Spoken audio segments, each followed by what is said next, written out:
イギリスの鉄道博物館といえば、誰もが思い浮かべるのが、ヨークの国立鉄道博物館。でも、それは間違いかもしれません。今日私たちがやってきたのは、ガイドブックにも載っていない、けれど奇妙な名車がひしめく、異界の博物館。一癖も二癖もある車両たちが、私たちを待っていました。鉄道によって生まれ、鉄道のために発展した、この街の空気感とともに、歴史の彼方に去っていきかけた車両たちを、一両ずつ、徹底的に深掘りしていきます。皆様こんにちは。今日の私たちは、イギリス中部、チェシャー州にある町、クルーに来ています。現在は、静かな地方都市の印象がありますが、鉄道の歴史を知る人にとって、クルーはとても特別な名前です。なぜならここは、イギリスを代表する、鉄道の街として発展してきた場所だからです。クルーの鉄道駅が開業したのは、1837年7月4日。この駅は、グランドジャンクション鉄道という会社の駅として誕生しました。グランドジャンクション鉄道。聞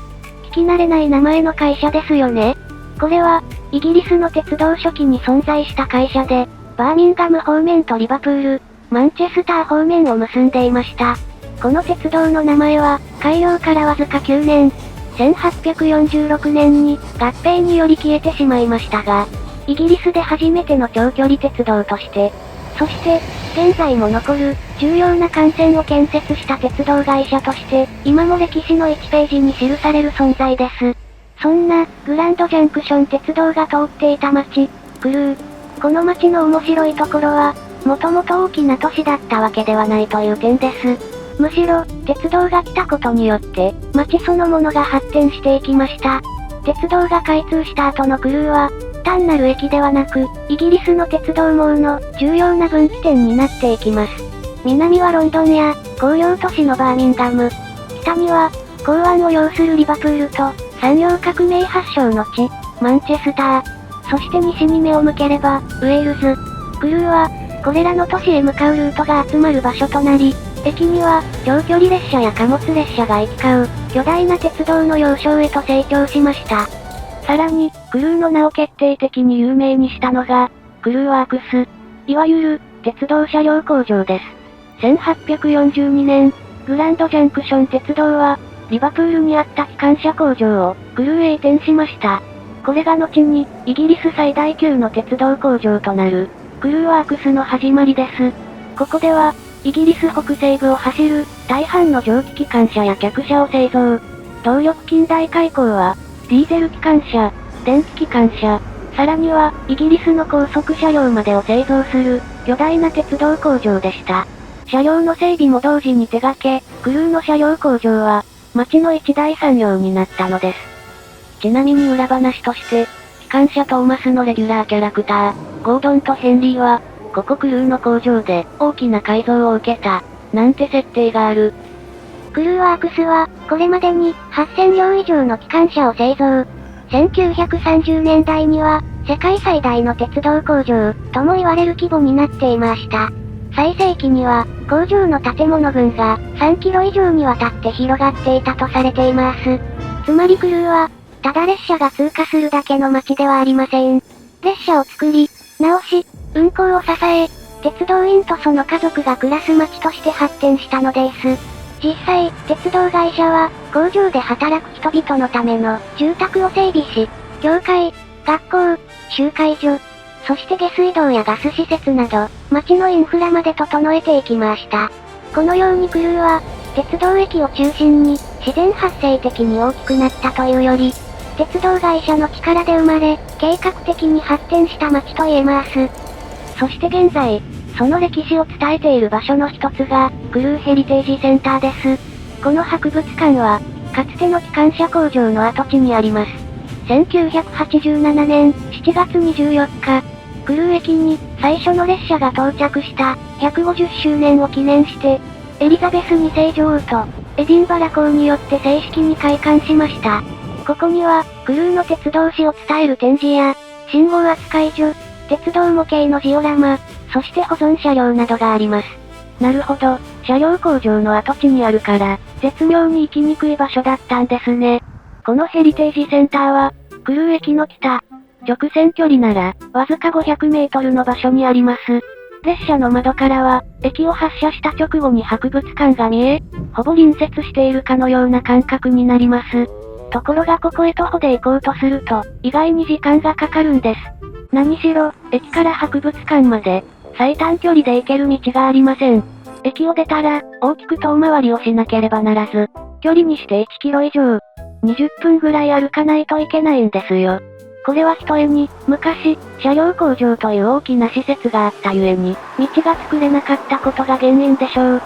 ただ、博物館の場所は、あくまで車両工場の入り口。巨大工場の生産施設の本体は、ここからさらに線路に沿う形で、何キロも続いていました。クルー駅の線路は、北側で3方向に分岐しています。そのうちの、西に向かう線路沿いに、工場があったようです。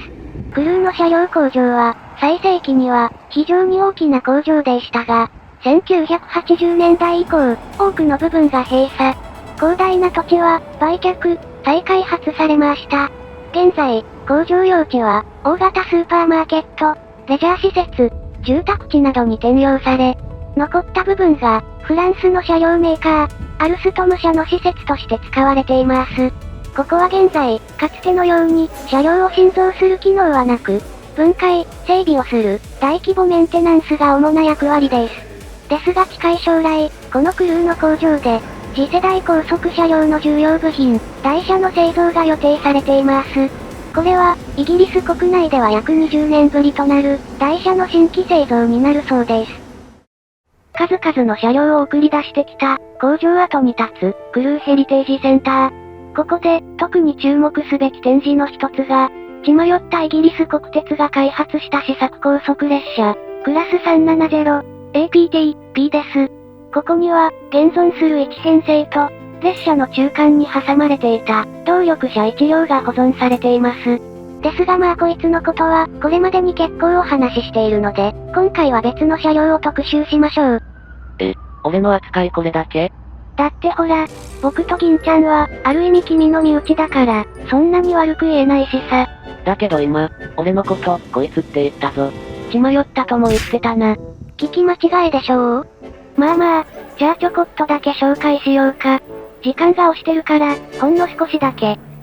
1970年代のイギリス国鉄は、未来の高速鉄道を目指していました。その本命とされていたのが、先進旅客列車こと、APT です。この列車は、車体を自律的に傾けて、曲線を高速で通過する。当時としては、非常にこける空気がムンムン、いや、野心的な列車でした。イギリスのように、古い線路網が多く、また、新幹線のような新しい線路を、一から作るのが難しい国で、高速化を実現するための、切り札だったのです。ところがその APT 計画は、ご存知の通り、簡単には進みませんでした。技術的な問題、開発の遅れ、そしてコストの増加。未来の列車は、なかなか未来からやってこなかったのです。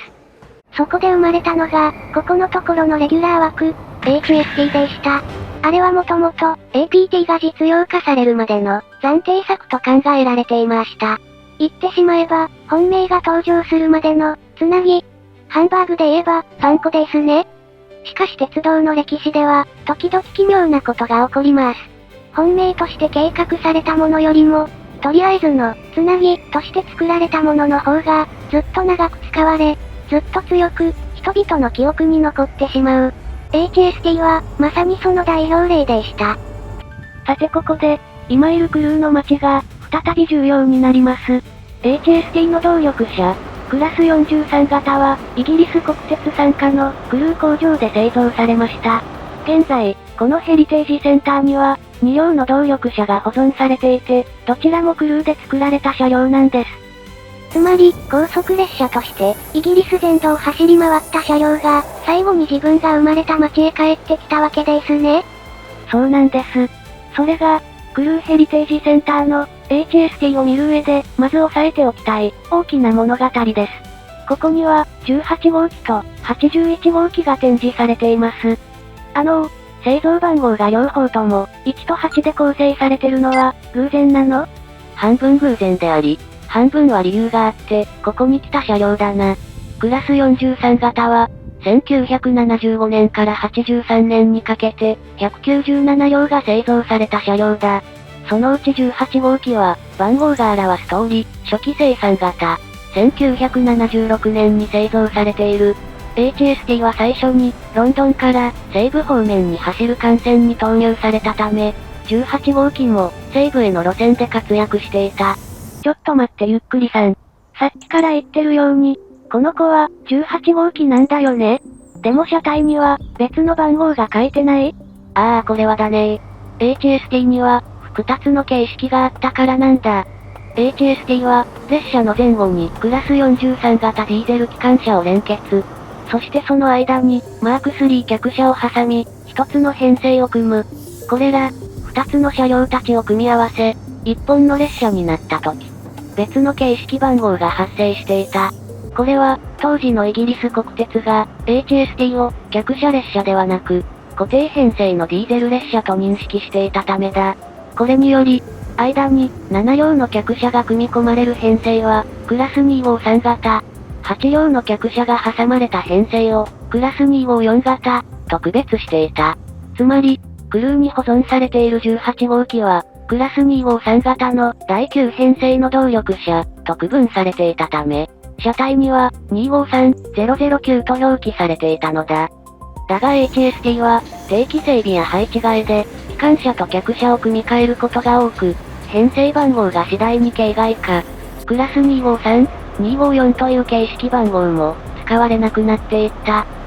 この18号機は、イギリス国鉄が民営化してからも、そのままロンドンと西部方面を結ぶ路線で、引き続き活躍。2019年頃に、日立製のクラス800シリーズと入れ替わり、引退していきました。しかし18号機の物語は、ここで美しく保存へ向かったわけではありません。むしろここから、少し苦い話になります。この車両は、営業運転を離脱後、まだ働いている別の HST を生かすため、部品取り車となったのです。その譲渡先は、北国スコットランドのインターセブンシティでした。このような事例は、鉄道車両の晩年としては、決して珍しいことではない。でも、HST のような、慣れ親しんだ車両であればあるほど、その姿は悲しくなるよな。あ、これあいつには言うなよ。そして、2020年の秋に、クルーヘリテージセンターが、高級展示車として、18号機の受け入れを発表。生まれ故郷である、クルーの地に戻ってきた。だが、ここに到着したばかりの18号機は、主要な部品をあらかた取られ、まともな部分は車体本体と、台車だけだった。心臓部であるエンジンは抜かれ、ライトや連結機カバーも剥ぎ取られた状態。見るも無残な、廃車同然の姿で到着していた。僕の顔を食べよって、アンパンマンごっこしてる場合じゃないのよえっちゃん。クルーに戻ってきた後の18号機は、展示にあたり、修復が開始されたのだが、時代はコロナの真っ只中。元の姿に戻るのには、時間を要した。現在は、かつての国鉄色と、国鉄時代の番号、そして、ネームプレートも復刻し、クルーが生み出した車両の一つとして、高級展示されている。ところで、イギリスの鉄道博物館は、展示車両たち、特に蒸気機関車を、動ける状態で保存しているのが有名です。ですが、クラス43型の18号機は、あくまで動かない展示。いわゆる、生体保存として扱われているそうです。今も、車体からエンジンが抜かれたままのようで、車体中央部を除くと、中身はスカスカ。重いエンジンと、発電機が乗っていないせいで、台車のバネも伸び、車高が高くなっちゃってます。一方、青とオレンジ色の塗装が目を引く、81号機。こちらの車体は、クルーの街にとって、特別な車両でした。それは、この街が生み出した機関車の、8000両目にあたる車両だからです。こちらは、8両の客車を挟む、クラス254型として編成を組み、ロンドンから、イギリス中部への各都市や、東海岸本線で活躍していました。81号機は、国鉄の民営化後、中部地域の路線を引き継いだ、イーストミッドランズ鉄道に所属。HST の最終期まで活躍し、2021年5月15日に、営業運転を離脱しました。そして、わずか4ヶ月後の、2021年9月13日に、クルーに寄贈されることになったのです。くしくもこの日は、イギリス国鉄が、最初の HST を旅客営業に投入してから、45年となる、節目の日でもありました。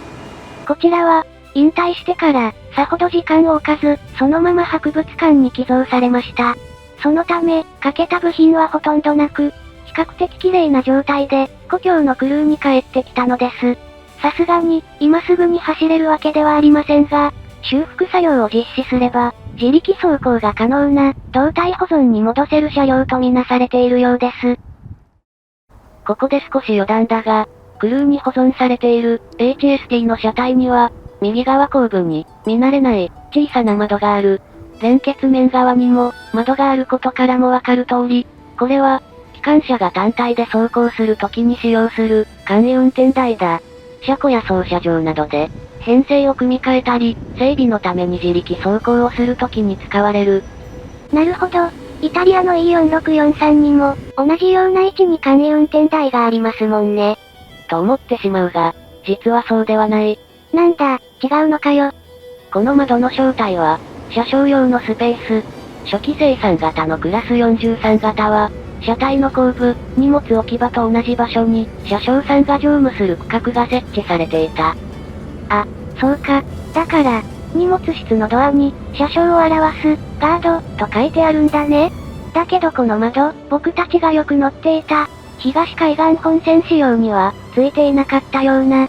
そうなんだよ。最初は、機関車に設置していた、車掌用スペース。だが、騒音や乗り心地など、車内環境が良くない上、客車側に車掌室を設けた方が、色々と都合がいいので、製造途中からレイアウトが変わったんだ。なお、クラス41型と呼ばれる、HST の試作型ディーゼル機関車には、後部に簡易運転台があったが、実際の運転ではほとんど使わないことが分かり、量産型では、運転台そのものが省略された。そんなことよりも、皆様にお伝えしなければならない、大事なことがありました。前回の動画で、私は、クラス41、HST の試作型機関車を、1両だけ製造された、と言いましたが、実際は、2両製造されていました。もう一つ、この博物館の新しい展示として注目したいのが、我らのニコちゃんこと、クラス91型電気機関車です。この車両は、現在、東などが走っている、イギリスの大動脈、東海岸本線で活躍した高速電気機関車です。クラス91は、マーク4型客車と編成を組み、インターシティ225という愛称で、ロンドンと、エディンバラ、ニューカッスルなどを結んでいました。そしてこの車両も、先ほど紹介した、クラス43型と同じく、ここクルーで製造された車両です。クラス91型は、イギリス国鉄の末期に生まれ、民営化後は、東海岸本線で特急列車を運行する、いくつもの民間企業のもとを渡り歩きました。そして2022年、最終的にここ、クルーヘリテージセンターへやってきたのです。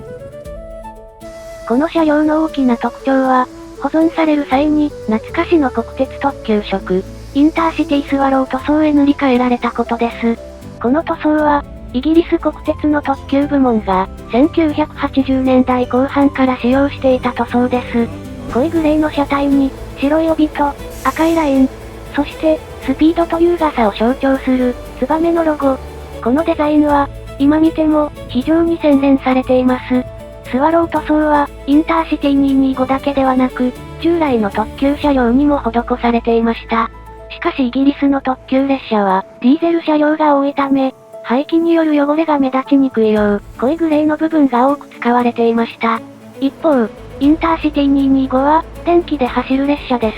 そのため、ディーゼル車のような、排気の汚れを気にする必要がなくなりました。そこで、クラス91のスワロー塗装では、車体前面に白い部分を大きく取り入れた、独自のデザインが施されました。特に、車体下部のスカート部分まで白く塗られた姿は、一般の利用客の目にも、洗練された、フレッシュなイメージとして映ったはずです。このインターシティスワロー塗装は、クラス91が登場した当時にまとっていた、いわば思い出の塗装です。スワローの名前の通り、側面や先頭部分には、ツバメのマークが追加されています。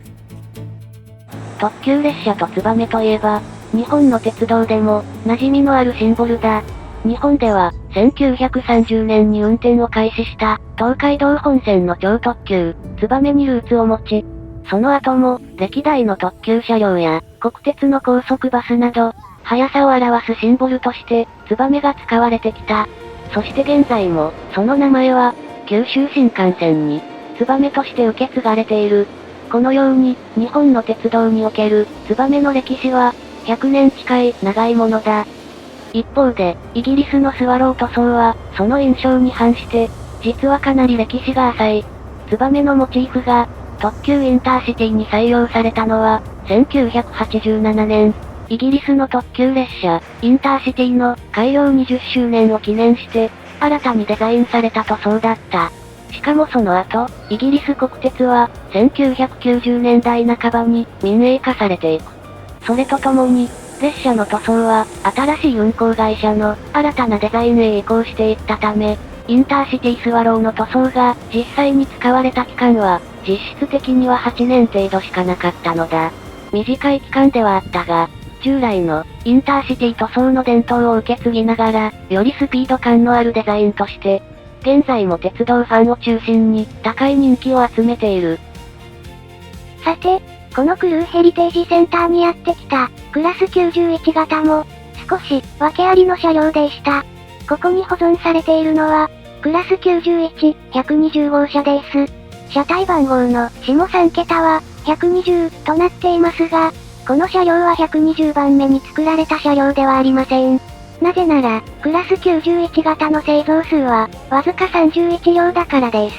ではなぜ、120という番号なのかというと、クラス91は、現役で走っている途中に、すべての車両番号が、0番台から100番台へ、変更されたからです。そのためもともと、クラス91型の20号機だったこの車両も、番号が繰り上がり、120号車となったのでした。ではこの120号車は、どのような個体なのでしょうか。この機関車は、1990年の9月に、クルーの工場で完成し、特急列車、インターシティ225として、東海岸本線の電化区間で、長く活躍しました。しかし、HST 君と同じように、2019年頃から、新型車両、クラス800シリーズへの置き換えが進みます。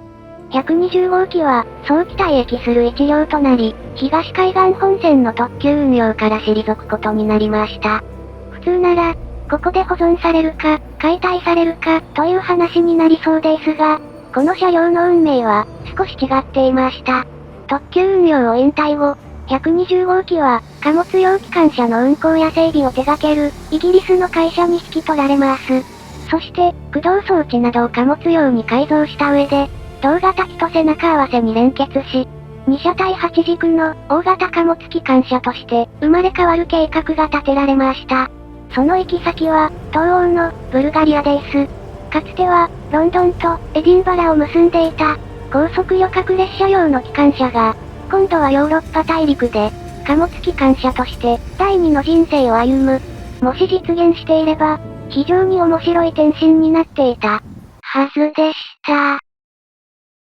実際に120号機は、新しい会社の塗装をまとい、2車体の機関車として、ヨーロッパ大陸へ渡る準備が進められていました。しかし、2020年、あの忌まわしいコロナ禍が、ヨーロッパ中の鉄道を直撃します。鉄道貨物業界も、大きな影響を受け、運行や各種の手続きが、思うように進まない状態となりました。その結果、ブルガリアへの輸出計画は止まってしまいます。クラス91、120号機は、新しい仕事を目前にして、行き先を失ってしまったのです。その後、この機関車は相方と共に、数年もの間、イギリス国内の車庫に留め置かれることになりました。やがて、ブルガリアでの運行計画は、完全に撤回されます。こうして、行き場を失った120号機は、2022年の9月に、ここクルーヘリテージセンターにやってきたのでした。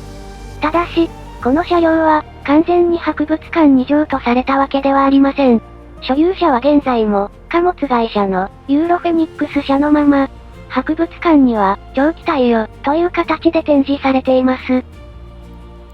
世界一の鉄道工場として栄えた町、クルー。その歴史の結晶とも言える名車、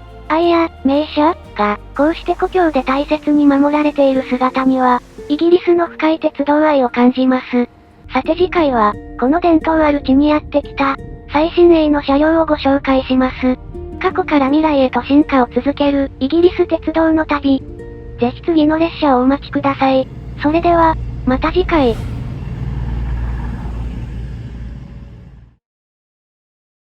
クルーヘリテージセンターに並ぶ、かなり癖のある車両たち、いかがでしたでしょうか。次回はここから一気に時代が進みます。イギリスやヨーロッパの鉄道旅、珍しい車両、現地の鉄道事情を今後も紹介していきますので、良ければチャンネル登録をお願いします。